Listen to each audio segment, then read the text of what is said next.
Hi! Hello! Welcome back sa mini vlog ni Mama Irene. Samahan niyo ako maglinis ngayon for today's video. Sa gabi na lang talaga ako naglilinis mga mare ko. Relate din ba kayo dyan? Lalo na't may mga anak kayong mga toddlers. Last 9:30 na nga to ng gabi mga mare ko. Sa pagpapatulog kasi sa mga anak ko, kailangan katabi ako. Lalo na si Baby Celestine. Syempre nagpapadede ako. Tapos si Kuya Renzo naman, kailangan tapik-tapikin ko siya tapos kakantahan pa. Minsan nga nakakatulog na rin ako habang nagpapatulog sa kanila. Minsan nagigising na lang ako ng mga hating gabi na, mga 11, ganyan. Pero gigising pa rin ako para maglinis ng bahay. Kasi naiwan ko sa baba yung mga ligpitin, lalo na't mga hugasin, tsaka mga laruan ng bata. At tsaka kailangan talaga lapasuhin yung sahig. Pupuntahan kasi ng mga langgam yung sahig, lalo na't malagkit.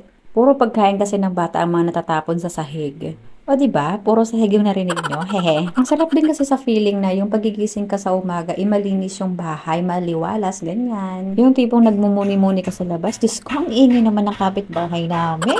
Sorry na, may ginagawa kasi dito sa subdivision namin. Kaya mga nagpupukpok yung mga construction worker dito. Hindi ko na i-edit yung voice over. Diyos ko, ang daming oras mako-consume. Charot. Ay siya, balik na lang tayo dito sa ginagawa ko. Nakapaghugas na nga ako ng mga pinagkainan ko, tapos nakapaglinis na rin ako ng lababo. Dito naman ako sa may sala, buti nga konti na nga lang yung ligpitin ko. Kanina puro Lego yan, buti na nga lang si Kuya Renzo, tinulungan ako magligpit ng mga Lego niya bago siya matulog. Tinanggal ko na nga rin yung mga towel na sinampay ko sa may lamesa. After nga ng pagliligpit ko ay nagwalis na rin ako. Nagtatagal talaga yung pagbo-voice over ko dahil sa pagpupukpok ng mga construction worker dito sa amin. Diyos ko, dahil inaabot ako ng 2 oras sa pagbo-voice over. Nawawala kasi yung momentum ko sa pag-iisip ng mga sasabihin ko dahil sa pagpupukpok na yan. Diyos ko, day. Pero lalaban pa rin natin tong voice over na to. Hehe. Ayun na nga, natapos na ako magwalis kaya nagmap naman ako ng sahig namin. For the kuskus nga ako dyan kasi ang daming lagkit-lagkit sa sahig namin. Puro kasi pagkain ng bata.